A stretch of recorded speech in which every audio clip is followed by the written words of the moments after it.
नमस्कार दोस्तों, तो स्वागत है इंटेलिजेंट कोचिंग सेंटर में। तो आज हम करने वाले हैं क्लास 10th के जो है पहला चैप्टर इतिहास का, यूरोप में राष्ट्रवाद। ठीक है, तो चैप्टर शुरू करने से पहले जो है कुछ शब्दों को जान लेते हैं कि उनका मतलब होता क्या है। तो आते हैं, पहला शब्द है राष्ट्रवाद। ठीक है, राष्ट्रवाद क्या है?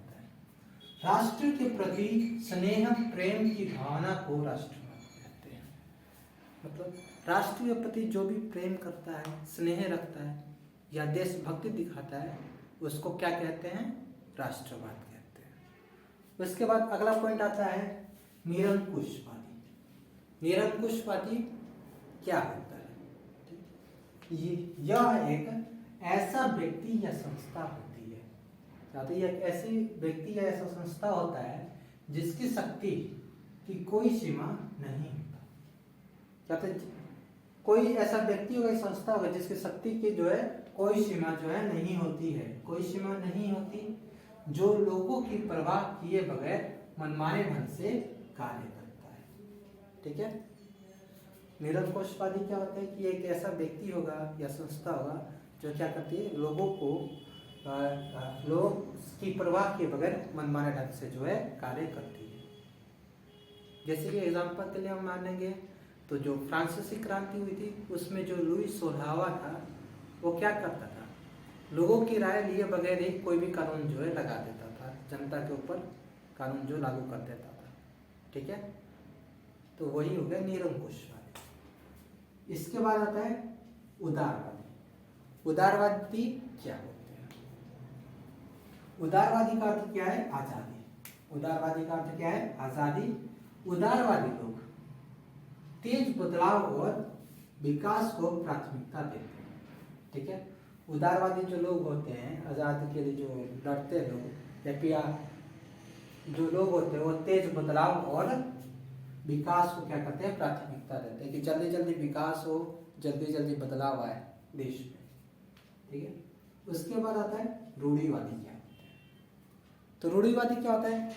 ऐसा राजनीतिक दर्शन जो परंपरा स्थापित संस्थाओं और रिवाजों पर जोर देती है और धीरे धीरे विकास को प्राथमिकता देती है। इसमें क्या होता है कि जो भी परंपरा स्थापित की गई, ठीक है ना, और रिवाज है, उन पर सबसे पहले जोर दिया जाता है। ठीक है, रिवाज और परंपराओं पर सबसे ज्यादा जोर दिया जाता है और बाद में धीरे धीरे विकास की ओर प्राथमिकता देती है। ठीक है, ये हो गया आपका रूढ़िवादी। इसके बाद आता है क्रांतिकारी। क्रांतिकारी क्या होता है? यह स्थापित परंपरा, संस्थाओं, विचारों, शासन को एक झटके में उखाड़ने का प्रयास करते हैं और उसके लिए हिंसा भी करते हैं। ठीक है, एग्जाम्पल के तौर पे ले लें तो हमारे देश में जो है अंग्रेजों का शासन था। ठीक है ना, उसको उखाड़ फेंकने के लिए जिन जिन जो जो लोग आगे आए उनको क्या कहते हैं? क्रांतिकारी कहते हैं। ठीक है, क्रांतिकारी कहते हैं। क्या है कि यह स्थापित परंपरा हो गई या शासन हो गया, ये विचारों को एक झटके में बदलने का प्रयास करते हैं और उसके लिए हिंसा भी करते हैं। ठीक है, ठीक है, तो इतना हमने कर लिया, कुछ शब्दों के बारे में हमने जान लिया। अब इसके बाद आगे हम चलते हैं। इसके बाद है यूरोप में जो है क्रांति की शुरुआत कहाँ से हुई? ठीक है, यूरोप में क्रांति की शुरुआत कहाँ से हुई? फ्रांस की क्रांति से। सबसे पहली बार यूरोप में क्रांति किस देश में हुई? फ्रांस में हुई, जिसके बाद अलग अलग देशों में जो है क्रांति की गई। ठीक है, तो फ्रांस की क्रांति कब हुई? 1789 ईस्वी में।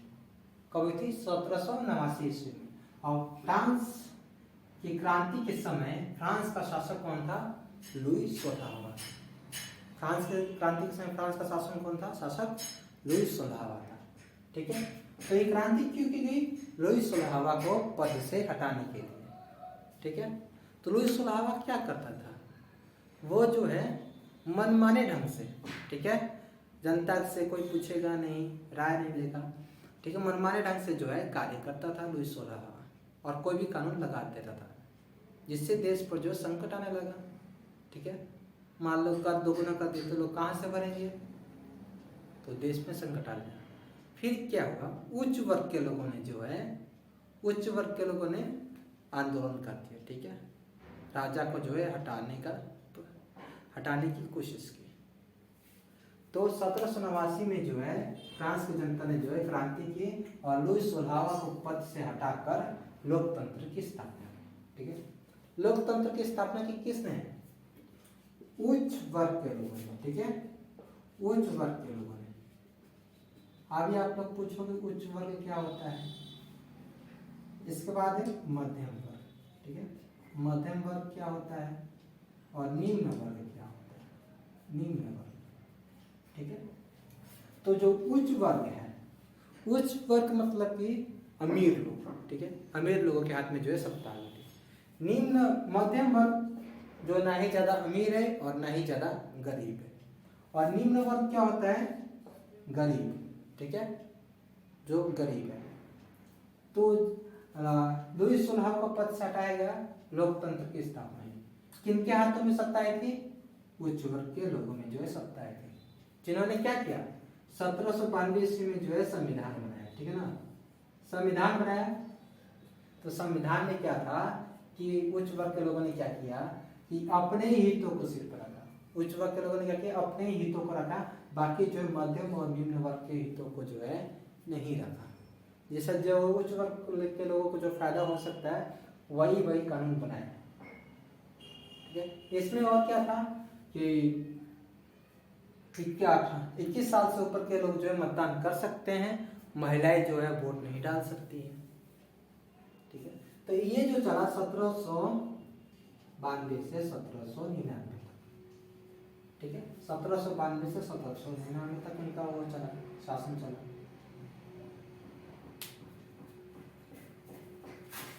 तो जैसे ही लोकतंत्र का जो है स्थापना किन्होंने की? उच्च वर्ग के लोगों ने जो है की। किसको हटाकर? लुई सोलहवां को हटाकर। ठीक है, तो 1792 में क्या हुआ? उच्च वर्ग के लोगों ने जो है संविधान बनाया। उसके बाद चलते आगे आता है हमारा नेपोलियन युग।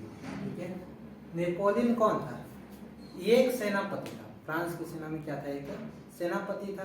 ठीक है, तो उसने जो है इसकी लोकप्रियता काफी थी, मतलब कि इसको लोग काफी पसंद कर रहे थे, लोकप्रियता इसको। तो क्या हुआ? 1804 ईस्वी में नेपोलियन को जो है फ्रांस का सम्राट बना दिया। ठीक है, या यूं कहें तो नेपोलियन जो है 1804 में जो है फ्रांस का सम्राट बना और फ्रांस पर अपना शासन चलाना शुरू किया। उन्होंने, नेपोलियन ने क्या किया? लोकतंत्र को हटाकर राजतंत्र कर दिया। फिर से जो है राजतंत्र ले आया। पहले क्या हुआ? राजतंत्र को हटाकर जो है उच्च वर्ग के लोगों ने लोकतंत्र की स्थापना की। ठीक है, तो नेपोलियन ने क्या किया? लोकतंत्र को हटाकर फिर से राजतंत्र ले आया। लेकिन जो उसने क्या किया? कुछ शर्तें रखी, कुछ शर्तों में जो है कुछ नियम में बदलाव किया इसमें नेपोलियन। पहला नियम क्या है कि कानून के समक्ष सबको बराबर समझा जाएगा, कोई भेदभाव नहीं होगा कानून में। ठीक है, कानून की नजर में क्या है? सब बराबर रहेंगे। उसके बाद संपत्ति का अधिकार को सुरक्षित कर दिया। ठीक है, लोगों को अपनी संपत्ति पर अधिकार है, इसके बारे में इसने बता दिया, सुरक्षित कर दिया। तीसरा है भू दास्तव और जागीरदारी को से मुक्ति दिलाई। जागीरदार जो है, पहले क्या होता था कि जितने भी जागीरदार यानी कि जिनके पास खेत है, वो लोग क्या करते थे कि लोगों को जो है, गरीब लोगों को खेत दे देते थे खेती करने के लिए, और उनसे जो है जमीन का जो है किराया लेते थे। ठीक है, तो उससे जो है इन्होंने मुक्ति दिला दी। फिर उसका चौथा है नेपोलियन के समय में व्यापार तथा संचार का बहुत ज्यादा विकास। ठीक है, व्यापार और संचार का क्या हुआ? बहुत ज्यादा विकास किया। किसके समय में? नेपोलियन के समय में। ठीक है, नेपोलियन ने इसका बहुत विकास किया। और ये क्या करता था कि दूसरे देशों के साथ जो है युद्ध करता था और वहां पे अपना राज्य जो है स्थापित कर देता था। ठीक है, लेकिन क्या हुआ? 1815 ईस्वी में नेपोलियन को जो है वाटरलू के युद्ध में जो हरा दिया गया। किसने हराया? ये जो है मित्र राष्ट्र ने जो है किसके युद्ध में? वाटरलू के युद्ध में जो है नेपोलियन को हरा दिया गया। ठीक है, और उसका मित्र राष्ट्र, इसमें कौन कौन से देश आते हैं मित्र राष्ट्र में? ब्रिटेन, रूस, प्रसा, ऑस्ट्रिया। ठीक है, मित्र राष्ट्र में कौन कौन से देश आते हैं? ब्रिटेन, रूस, प्रसा, ऑस्ट्रिया। ठीक है, इन्होंने क्या किया? नेपोलियन को कैद कर दिया और कहाँ भेज दिया? सेंट हेलेना नामक टापू, ठीक है ना, एक टापू का नाम है क्या है, सेंट हेलेना। वहां पे जो है नेपोलियन को रख दिया, और वहां पे क्या हुआ, 1821 ईस्वी में जो है नेपोलियन की मृत्यु हो जाती है। कब होती है नेपोलियन की मृत्यु, 1821 ईस्वी में, ठीक है। सम्राट कब बना फ्रांस का, नेपोलियन 1804 ईस्वी में। नेपोलियन का पतन अगर पूछा है, नेपोलियन का पतन कब हुआ, तो नेपोलियन का पतन हुआ 1815 ईस्वी में, जो है नेपोलियन का पतन हो गया था। 1821 में इसकी जो है मृत्यु हो गई थी। नेपोलियन युग जो है 1815 में जो पतन हो गया था, ठीक है, नेपोलियन युग का। तो 1815 के बाद जो है शुरू होता है मेटरनिख युग। कौन सा युग शुरू होता है, मेटरनिख युग, जो कब से कब तक चला, 1815 ईस्वी से लेकर 1848 ईस्वी तक जो है चला, ठीक है।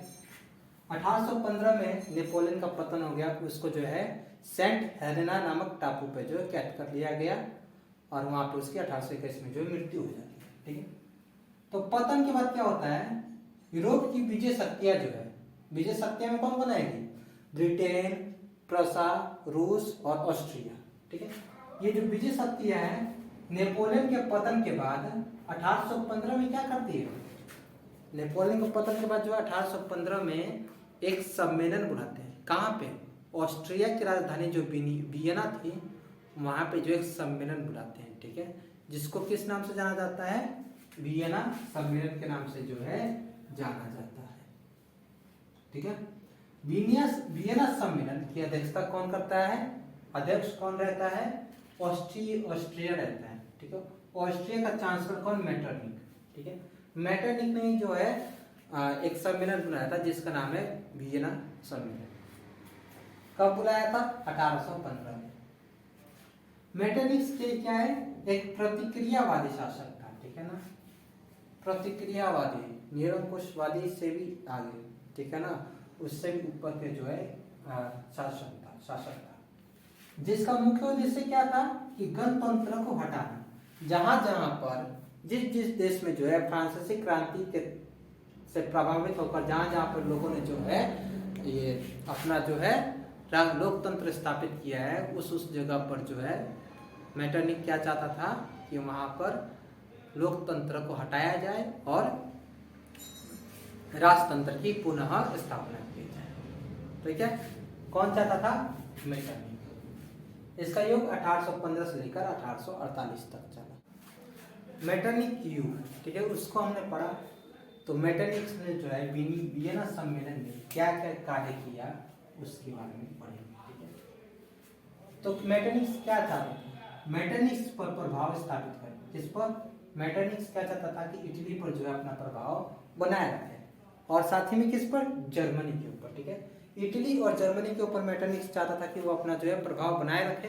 तो इसलिए क्या किया, इटली को जो है अलग अलग राज्यों में जो है विभाजित कर दिया। क्या किया इसने, अलग अलग या कई राज्यों में जो है विभाजित कर दिया। सिसिली और नेपल्स, सिसिली और नेपल्स जो राज्य है जो कि कहाँ है, इटली के दक्षिण में है, ठीक है। इटली के दक्षिण में जो है सिसिली और नेपल्स नाम के राज्य जो है उसको किसको दे दिया, बुरो वंश के सम्राट, बुरो वंश के सम्राट कौन थे, फर्डिनेंड, फर्डिनेंड को जो है दे दिया, ठीक है। किसने दिया, मेटरनिख ने दे दिया।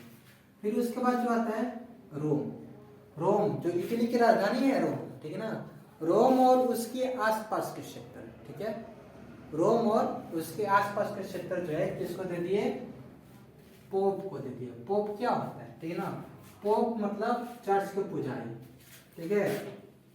पोप का मतलब क्या होता है, चर्च के पुजारी, चर्च के पुजारी, यानी कि चर्च के पुजारी को जो है दे दिया क्या, रोम और उसके आसपास का इलाका। उसके बाद इसने क्या किया, लोम्बार्डी और वेनेशिया, लोम्बार्डी और वेनेशिया पर जो है ऑस्ट्रिया की प्रभुता कायम कर दी, मतलब कि लोम्बार्डी और वेनेशिया को अपने में ही शामिल कर लिया, अपने ही कब्जा कर लिया इसने, किसने, मेटरनिख ने। मेटरनिख कहाँ का था, चांसलर ऑस्ट्रिया का था, ठीक है।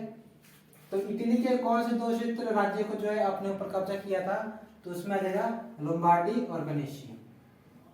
फिर उसके बाद क्या किया इसने, सार्डिनिया और पीडमोंट, ये दो राज्य है इनको जो आपस में मिला दिया, किसको, सार्डिनिया और पीडमोंट को जो है आपस में जो है मिला दिया, राज्य बनाने शामिल कर दिया। उसके बाद जर्मनी में इसने क्या किया, वहां पे जो है 300 से ज्यादा रियासत थी, 300 से ज्यादा छोटे बड़े राज्य थे। तो उन्होंने क्या किया, 39 रियासतों पर ऑस्ट्रिया ने अपना कब्जा कर लिया। ठीक है, उसके बाद मेटरनिक्स क्या चाहता था कि राष्ट्रवाद की भावना, यानी देश के प्रति जो है प्रेम की भावना जो है कहीं उत्पन्न ना हो, क्योंकि वो राष्ट्रवाद के विरोधी था। ठीक है, लोकतंत्र का विरोधी था। कौन? मेटरनिक्स। ठीक है, पोप क्या होते हैं? चर्च के पुजारी होते हैं। पोप क्या होते हैं? चर्च के पुजारी होते हैं। मेटरनिक्स के बारे में हमने पढ़ लिया और वियना सम्मेलन के बारे में भी हमने पढ़ लिया। तो उसके बाद आता है हमारे पास जुलाई की क्रांति 1830, या फिर इसको जुलाई की क्रांति बोलते हैं या फिर इसको 1830 की क्रांति बोलते हैं। ठीक है, ये कहाँ पे हुई? ये जो फ्रांस में हुआ था। क्यों हुआ था, किसकी वजह से हुआ था, ये पढ़ते हैं। ठीक है, तो जुलाई की क्रांति जो है या 1830 की क्रांति के समय जो है कहाँ पे हुआ था? फ्रांस में हुआ था। 1830 की क्रांति कहाँ पे हुई थी? फ्रांस में। उस समय फ्रांस का शासक कौन था? चार्ल्स दसम। कौन था? चार्ल्स दसम। ये कौन से वंश का था? ये था बुर्बो वंश का। ठीक है, कौन से वंश का? बुर्बो वंश का था। ठीक है, लुई 16वां भी बुर्बो वंश का था। तो ये बुर्बो वंश का था शासक। ठीक है, बुर्बो वंश का शासक था। इस समय जो यहाँ पे चल रहा था, क्या चल रहा था? जो लोकतंत्र था उसमें संवैधानिक राजतंत्र चल रहा था। क्या चल रहा था? संवैधानिक राजतंत्र। संवैधानिक राजतंत्र, इसका मतलब क्या है कि लोग जो है संविधान के अनुसार भी चलेगा देश और राजतंत्र के अनुसार भी चलेगा, राजा के अनुसार। लेकिन राजा जो है संविधान से जो है बंधा हुआ होता है। ठीक है, कि राजा कोई भी अपनी मर्जी से कार्य नहीं कर सकता, उसको संविधान के अनुसार जो है चलना पड़ेगा। तो उसी में जो है चार्ल्स दसम क्या चाहता था कि मुझे जो है पूरा राजतंत्र ही चाहिए, संवैधानिक राजतंत्र नहीं चाहिए। तो इसके लिए उसने क्या किया, पॉलीक्लेक को जो है अपना प्रधानमंत्री बनाया। क्या बनाया? पॉलीक्लेक को प्रधानमंत्री। ठीक है, और पॉलीक्लेक ने क्या किया, अभिजातीय वर्ग की जो है स्थापना। ये क्या करती है, जो भी राष्ट्रवाद की भावना या संविधान को जो भी चलता है उनके जो लोगों को जो है दबाने का जो प्रयास करने के लिए ये वर्ग बनाया गया। ठीक है, और उसे जो है विशेष अधिकार देने का प्रयास किया गया, विशेष अधिकार देने का प्रयास किया। लेकिन पॉलीक्लेक के इस कदम को उदारवादियों ने अपना क्या समझा? षड्यंत्र समझा। किस खिलाफ? अपने खिलाफ। उदारवादी सोच रहे कि ये तो हमारे खिलाफ षड्यंत्र कर रहे हैं पॉलीक्लेक। ठीक है, अब जातीय वर्ग की स्थापना की और इसको अधिकार दे रहा है, यानी कोई उनके खिलाफ षड्यंत्र कर रहा था। ठीक है, तो उसके विरोध में क्या किए उदारवादियों ने, जो है आवाज उठाने लग गए। और जो जब आवाज उठाने लगे पॉलीक्लेक के खिलाफ, तो इस विरोध के रूप में चार्ल्स दसम ने क्या किया, 25 जुलाई को 4 अध्यादेशों द्वारा क्या किया गया, इस विरोध को दबाने का प्रयास किया गया। ठीक है, जब ये उदारवादियों ने निकाला, मतलब कि इनके खिलाफ जो है आवाज उठाया। क्यों उठाया था? क्योंकि इनको लगा था कि ये जो हमारे खिलाफ क्या कर रहा है, षड्यंत्र कर रहा है, तो इन्होंने आवाज उठा दिया, आंदोलन कर दिया। ठीक है, और इसी को दबाने के लिए जो है 25 जुलाई 1830 को जो है 4 अध्यादेशों द्वारा इस विरोध को दबाने का प्रयास किया गया।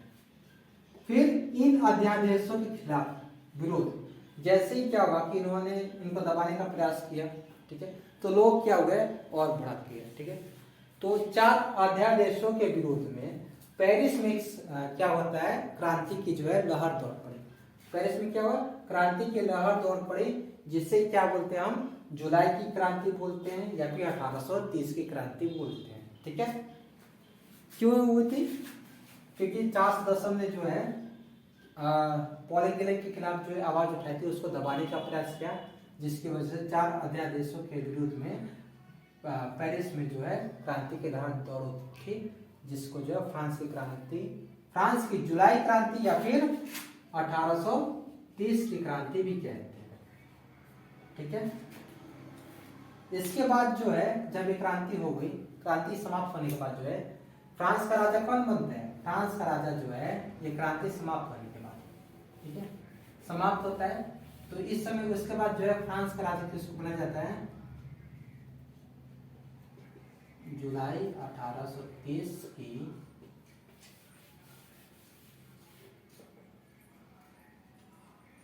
क्रांति के बाद इसको लुई फिलिप, ठीक है, लुई फिलिप को राजा बनाया जाता है या शासक बनाया जाता है, ठीक है, राजा बनाया जाता है, ठीक है। इसका एक बात ये भी इन्होंने क्या कर दिया, इसको बता दिया कि तुम संविधान के अनुसार ही चलोगे, उससे आगे जो है नहीं बढ़ोगे, संविधान में जो लिखा हो उसी के हिसाब से जो है राजा चलेगा, ठीक है। 1830 की क्रांति के बाद जो है उसके बाद हम करते हैं 1848 की क्रांति।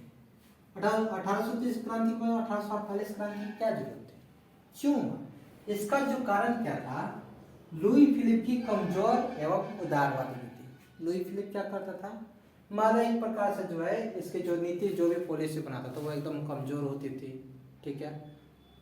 उसके बाद क्या हुआ, जिससे लोगों में क्या हो गया, भूखमरी की समस्या बढ़ गई, बेरोजगारी की समस्या बढ़ गई, मतलब एक प्रकार से हमारा एक भ्रष्ट था, ठीक है, जो सिर्फ अपने बारे में ही सोचता था कि मेरे को जो है कैसे फायदा मिले, या मेरे जो है रिश्तेदार हैं, जो भी दोस्त है, मित्र हैं, उनको जो है कैसे फायदा मिले, ठीक है, इसके बारे में सोचता था लुई फिलिप। तो क्या उससे क्या हुआ, भूखमरी बढ़ गई, बेरोजगारी की समस्या बढ़ गई, ठीक है। तो इसीलिए क्या हुआ, 1830 की जो है क्रांति हुई, लोग सड़कों पर उतर आए इस राजा को, लुई फिलिप को हटाने के लिए, ठीक है, लुई फिलिप को हटाने के लिए जो है उतर आए। फिर क्या होता है, इसका प्रभाव क्या हुआ, जैसे 1830 क्रांति खत्म हुई 48 की, तो इसमें जो है पुरातन व्यवस्था का अंत और द्वितीय गणराज्य की स्थापना, ठीक है। क्या कर दिया, पुराना व्यवस्था क्या था, पुरातन व्यवस्था संवैधानिक राजतंत्र था ना, संवैधानिक राजतंत्र, ठीक है, ये था। तो इसकी जो है इसको जो समाप्त कर दिया जाता है, इसका जो अंत कर दिया जाता है, अब सिर्फ क्या होता है, संवैधानिक राजतंत्र, राजा को जो है हटा दिया जाता है, राजा को क्या कर दिया जाता है, हटा दिया जाता है, सिर्फ संविधान के अनुसार ही देश चलेगा। दूसरा काम क्या होता है कि नेपोलियन तृतीय को जो है फ्रांस का सम्राट, यानी कि फ्रांस का जो है उत्तराधिकारी या राष्ट्रपति, बोलो फ्रांस का राष्ट्रपति, ठीक है, राष्ट्रपति जो है बनाया गया। इटली और जर्मनी के एकीकरण की प्रक्रिया जो प्रारंभ होगी। इसी के साथ क्या हो, इटली और जर्मनी का जो एकीकरण की प्रक्रिया क्या होती है, शुरू हो जाती है, कब, 1848 की क्रांति के बाद, ठीक है। इसके बाद हम पढ़ते हैं इटली का एकीकरण। इटली का एकीकरण जो है कैसे हुआ, हमने जो पीछे क्या पढ़ा था 1848 की क्रांति, उसके बाद इटली का एकीकरण जो है प्रारंभ होता है। तो इटली के एकीकरण में सबसे बड़ा बाधक कौन कौन थे, ठीक है, विषम भौगोलिक स्थिति, इनका जो क्षेत्र जो था विचित्र था, ठीक है ना, कैसे था, यहाँ पे एक सार्डिनिया, पिएमोंट, फिर यहाँ पे जो ऑस्ट्रिया, रोम, फिर यहाँ पे जो है ऐसे कुछ नक्शा था उसका इटली का, ठीक है, नक्शा ठीक है, ये बना है, ठीक है। तो ये हो गया पड़ोसी देशों का हस्तक्षेप, ठीक है, जो भी काम इटली में होता था तो क्या करते थे, ऑस्ट्रिया क्या करता था, इसमें बीच में टांग अड़ाता था, हस्तक्षेप करता, या भी कोई भी आंदोलन होगा तो ऑस्ट्रिया क्या करेगा, उसको दबाने का प्रयास करेगा। पोप प्रभाव, पोप का जो है विशेष प्रभाव था इटली के ऊपर, ठीक है। तो इटली के एकीकरण में जो है 3 लोगों का सबसे बड़ा योगदान था, 3 नहीं 4 लोगों का, ठीक है, 4 लोगों ने जो है विक्टर इमैनुअल, ठीक है, विक्टर इमैनुअल, ठीक है, ठीक है, ये 4 लोग थे, कौन कौन, Mazzini, Count Cavour, Garibaldi, Victor Emmanuel, इनका जो मुख्य योगदान था। तो आज हम पढ़ते हैं मेजनी का योगदान क्या कहता है। तो मेजनी का योगदान, इसने क्या क्या योगदान दिए, तो इसने क्या किया, जब फ्रांस में जो है क्रांति चली थी, उसके बाद इटली में एक आंदोलन शुरू हुआ, जिसको बोलते हैं नागरिक आंदोलन, ठीक है, उसमें जो है मेजनी ने जो है महत्वपूर्ण योगदान दिया था।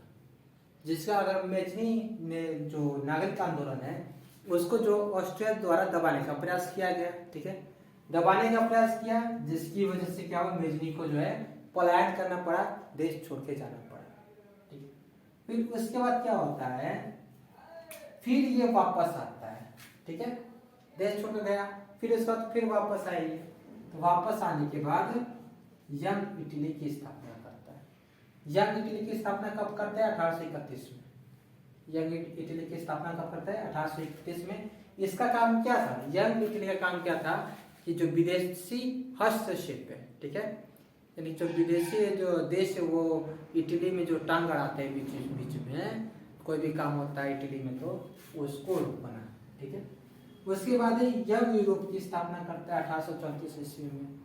इसका काम क्या था कि जो जितने भी यूरोपीय देश में जो है आंदोलन चल रहे हैं उसको क्या करना है, प्रोत्साहन देना, प्रोत्साहित करना, ठीक है।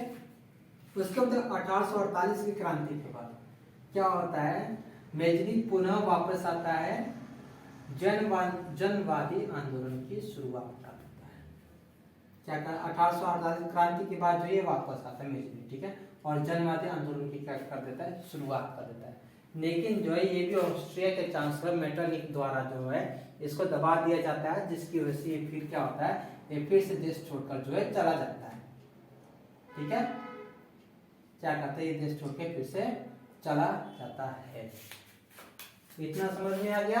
यंग इटली का निर्माण स्थापना 1831 में हुआ, यंग यूरोप की स्थापना 1834 ईस्वी में हुआ, ठीक है। तो आगे आता है काउंट काबूर का योगदान। हमने मेजनी का योगदान पढ़ लिया, उसने क्या क्या किया, आगे पढ़ते काउंट काबूर का योगदान। तो सबसे पहले क्या विक्टर इमैनुअल ने काउंट काबूर को प्रधानमंत्री किया। विक्टर इमैनुअल कौन है, ये जो है सार्डिनिया और पिडमॉन्ट जो वियना सम्मेलन में जो है एक राज्य बनाया गया था, सार्डिनिया और पिडमॉन्ट, उसका जो है राजा है ये विक्टर, ठीक है। इसने जो है काउंट काबूर को जो प्रधानमंत्री बना दिया। और 1853-54 में क्रीमिया के युद्ध में जो है फ्रांस का जो है सहयोग किया, ठीक है। फ्रांस के साथ जाके काउंट काबूर ने जो है हाथ मिला लिया और उसने क्या किया, नीस और सेवाएं राज्य देने का वादा किया नेपोलियन तृतीय को, ठीक है। नेपोलियन तृतीय को नीस और सेवाएं देने का वादा किया इसने काउंट काबूर, है ना। और इसने और ये भी कहा कि अगर कोई राज्य जनमत संग्रह के द्वारा हमारे में आना चाहता है तो वो आ सकता है, ठीक है। जनमत संग्रह क्या होता है, जनमत संग्रह ये इसमें जो जनता की राय होती है, जनता कहेगी कि मैं किसके साथ जाऊँ, किसके साथ नहीं रहूँगी, ठीक है। तो बाद में नीस सेवाएं के राज्य को भी जो है काउंट काबूर ने अपने हाथों में ले लिया। 1859-60 में क्या किया, लोम्बार्डी पर जो है अधिकार कर लिया। वेनेशिया पर नहीं कर पाए क्योंकि फ्रांस ने जो है इसमें हस्तक्षेप कर दिया था, जिसकी वजह से वेनेशिया जो है ऑस्ट्रिया के कब्जे में रहा। इसके बाद 60-61 में क्या हुआ कि परमा मोडना टटस्की नामक जगह राज्य को अपने में मिला लिया, किसने, जाके उन पर अधिकार कर दिया काउंट काबूर, ठीक है। इसके बाद आता है गैरिबाल्डी का योगदान। गैरिबाल्डी के योगदान में क्या पढ़ेंगे, ठीक है। गैरिबाल्डी का योगदान में जो है क्या, आगे देखो,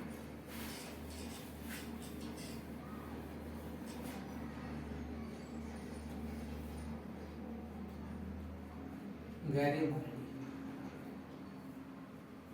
का ये कौन है, गैरिबाल्डी जो है कौन है, यह एक नाविक है, ठीक है ना। नाविक क्या है ये, गैरिबाल्डी जो है नाविक है, ठीक है ना। यह पेशे से नाविक, इन्होंने क्या किया था, क्या किया, एक सशक्त सेना का निर्माण किया था। इन्होंने सशक्त सेना का निर्माण किया, जिसका नाम क्या था, जिसका नाम क्या था? लाल कुर्ती। लाल कुर्ती, इसका नाम क्या था? लाल कुर्ती। किसने बनाया? गैरिबाल्डी ने। ठीक है, क्या बना? सशक्त सेना बनाया जिसका नाम है लाल कुर्ती। ठीक है, तो सेना के साथ ये कहाँ चले थे? सिसिली और नेपल्स। सिसिली और नेपल्स को पर अधिकार। ठीक है, अधिकार कर दिया। इस सेना की सहायता से क्या किया? गैरिबाल्डी ने जो है सिसिली और नेपल्स नामक राज्य पर जो है इसने जो है अधिकार कर लिया और संपूर्ण राज्य को जो है क्या किया इन्होंने? अपनी संपत्ति यहाँ पे जो है सिसिली नेपल्स राज्य दे दिया, अधिकार कर लिया इसने। और इन्होंने जो है विक्टर इमैनुअल को जो है इसका जो है शासक या घोषित कर दिया, शासक घोषित कर दिया। ठीक है, और अपनी सारी संपत्ति देश के नाम, राष्ट्र के नाम कर दी। ठीक है ना, अपनी सारी संपत्ति देश के नाम कर दी और किसानी जीवन बिताने लगे। किसानी जीवन बिताने लगे। ठीक है, किसानी जीवन बिताने लगे। फिर इसके बाद क्या था? विक्टर इमैनुअल ने क्या किया? ठीक है, विक्टर इमैनुअल ने क्या किया? अपना उसने क्या किया? योगदान दिया विक्टर इमैनुअल। विक्टर इमैनुअल इन्होंने क्या किया? ठीक है, इन्होंने क्या किया? जैसे क्या हुआ 1860-61 में क्या होता है कि कांट काबोर की मृत्यु हो जाती है। मृत्यु होने के पश्चात जो बाकी जो एकीकरण रह जाता है वह विक्टर इमैनुअल करते हैं। ठीक है, इन्होंने क्या किया? जब युद्ध चल रहा था, किसका? फ्रांस और प्रसा का युद्ध चल रहा था। ठीक है, फ्रांस और प्रसा युद्ध। ठीक है, युद्ध चल रहा था। ठीक है ना, फ्रांस और प्रसा के बीच में क्या हुआ था?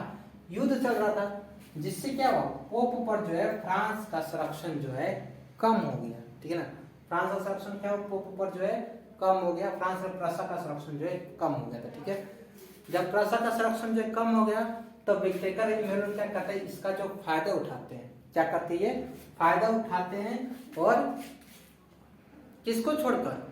राजमहल को छोड़कर। ठीक है ना, राजमहल को छोड़कर पोप के जो राजमहल है, पोप कौन होते हैं? चर्च के पुजारी। पोप के राजमहल को छोड़कर बाकी जितने भी उसके आसपास के क्षेत्र है उन सब पे क्या कर लेते हैं? विक्टर इमैनुअल कब्जा कर लेते हैं। ठीक है, और बाद में कब? 1800, ठीक है, इतना जो है कब्जा कर लेते हैं। कब्जा करने के बाद क्या होता है? इन्होंने क्या किया? कब्जा कर दिया। फिर उसके बाद जो पोप का जो बाकी हिस्सा जो था वो स्वयं आकर जो है इनमें क्या होता है? मिल जाता है। क्या होता है? मिल जाता है। ठीक है, तो उसके बाद कब? 1871 ईस्वी में जर्मनी इटली का एकीकरण पूरा होता है। कब? 1871 ईस्वी में। ठीक है, ठीक है, तो आगे चलते हैं। इटली का एकीकरण हमने पढ़ लिया, उसके बाद पढ़ते हैं जर्मनी का एकीकरण। ठीक है, तो जर्मनी का एकीकरण और इटली का एकीकरण दोनों क्या होता है? साथ साथ ही हुआ था। तो जर्मनी भी 1871 में क्या हुआ? एकीकरण हुआ जर्मनी का, और इटली का एकीकरण 1871 में ही हुआ था। तो पढ़ते आगे। जर्मनी के एकीकरण से पहले जर्मनी में कितने रियासत थी? रियासत या फिर राज्य? 300, लगभग 300 से अधिक रियासतें थी, राज्य था। ठीक है, जर्मनी के एकीकरण किसने किया था? बिस्मार्क ने किया था। बिस्मार्क कौन था? ये जो है प्रसा के शासक विलियम प्रथम का प्रधानमंत्री था। विलियम प्रथम जब शासन पर बैठे सिंहासन पर, तो जर्मनी की एकीकरण की प्रक्रिया जो शुरू हो गई थी। उसने क्या किया? तुरंत ही बिस्मार्क को जो है अपना प्रधानमंत्री बनाया। और जर्मनी के संघ के उदारवादी मध्यम वर्ग जो थे लोग, उन्होंने 1848 में क्या किया, फ्रैंकफर्ट संसद में मीटिंग बुलाई। फ्रैंकफर्ट संसद में क्या हुआ, मिले कौन, उदारवादी मध्यम वर्ग के लोग जो है, कब, 1848 में। कहाँ पे, फ्रैंकफर्ट संसद में जो है वो लोग मिले। उनका मकसद क्या था कि एक राष्ट्र बनाना, किसको, जर्मन को एक राष्ट्र बनाना। लेकिन ये योजना क्या हो गई, असफल हो गई। ठीक है, क्यों असफल हुई ये योजना, क्योंकि इस योजना को जो है राजशाही और फौज की ताकतों ने मिलकर दबा दिया। ठीक है, इसलिए ये योजना जो है असफल हो गई। उसके बाद क्या हुआ, प्रस्सा के प्रधानमंत्री बिस्मार्क ने जर्मन संघ के एकीकरण के लिए, मतलब कि जर्मनी के एकीकरण के लिए जो है बिस्मार्क ने आंदोलन का नेतृत्व किया। ठीक है, आंदोलन का नेतृत्व किया बिस्मार्क ने। और 7 वर्षों के बाद या 7 वर्षों के दौरान, ठीक है, बाद में नहीं, दौरान 7 वर्षों के दौरान जो है ऑस्ट्रिया, डेनमार्क और फ्रांस, इन तीनों के साथ युद्ध किया किसने, प्रस्सा ने। और इसमें जो है जीत हासिल की और जर्मनी के एकीकरण की प्रक्रिया पूरी हुई। जीत हासिल की इसने। फिर जनवरी 1871 में प्रस्सा के राजा को जर्मनी का सम्राट घोषित कर दिया गया। जर्मनी में विलियम प्रथम को जो है, प्रस्सा का सम्राट उस वक्त कौन था, विलियम प्रथम। ठीक है, विलियम प्रथम, इसको जो है क्या कर दिया गया, राजा घोषित कर दिया गया, किसका, जर्मनी का। इतना है समझ में। 300 से अधिक राज्य थे जर्मनी में। ठीक है, 1848 में उदारवादी मध्यम वर्ग के लोग जो है फ्रैंकफर्ट संसद में मिले। क्या काम था इनका, जर्मन को एक राष्ट्र बनाना। प्रस्सा का प्रधानमंत्री बिस्मार्क ने जो क्या किया, जर्मनी का एकीकरण करने के लिए आंदोलन का नेतृत्व किया। 7 वर्षों के दौरान कौन कौन देशों के साथ, ऑस्ट्रिया के साथ, डेनमार्क के साथ और फ्रांस के साथ युद्ध लड़े और सब में जीत हासिल की। और एकीकरण की प्रक्रिया यहाँ पे जो पूरी हो जाती है। और जनवरी 1871 में जो है प्रस्सा के राजा जो कौन थे, विलियम प्रथम, उनको जो है जर्मनी का राष्ट्र सम्राट जिसको बोलते हैं वो घोषित कर दिया जाता है। अब पढ़ते हैं, जर्मनी का एकीकरण हो गया है। इसके बाद पढ़ते हैं यूनान में राष्ट्रीयता का उदय। यूनान में राष्ट्रीयता का उदय कब हुआ। ठीक है, अगर वर्तमान में बात की जाए, यूनान को क्या कहते हैं, ग्रीस जो देश यूनान है, जिसकी राजधानी क्या है, यूनान की राजधानी क्या है, एथेंस। क्या है, एथेंस यूनान की राजधानी है। यूनान का अपना गौरवमय इतिहास रहा। ठीक है, गौरवमय इतिहास था यूनान का। यहाँ के लोग किसमें आगे थे, कला, साहित्य, विज्ञान में जो है यहाँ के लोग जो है आगे थे, चिकित्सा में भी आगे थे यहाँ के लोग। ठीक है, परंतु क्या था, यहाँ पे तुर्की का शासन चलता था। ठीक है, तुर्की के कब्जे में था यूनान, जो किसमें आगे था, कला, साहित्य, विज्ञान में जो है आगे था। यूनान के साहित्य, कला, विज्ञान से प्रभावित होकर जो है दूसरे यूरोपीय देश जो है वो तरक्की कर रहे थे, विकास कर रहे थे। ठीक है, और ये तुर्की के कब्जे में था। फिर क्या हुआ कि तुर्की जो है इंग्लैंड, फ्रांस और रूस के सहयोग से, किसके सहयोग से, इंग्लैंड, फ्रांस और रूस के सहयोग से तुर्की को पराजित किया गया। या फिर ये इससे पहले क्या मान लो क्या हुआ था कि 1821 में जो है यूनान में विद्रोह शुरू हुआ। ठीक है ना, यूनान में क्या विद्रोह शुरू हुआ, ये किसने किया था, यहाँ पे लिख दो। 1821 में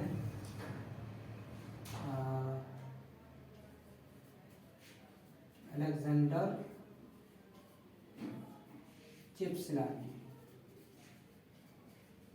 चिपसिलाटी ने विद्रोह किया।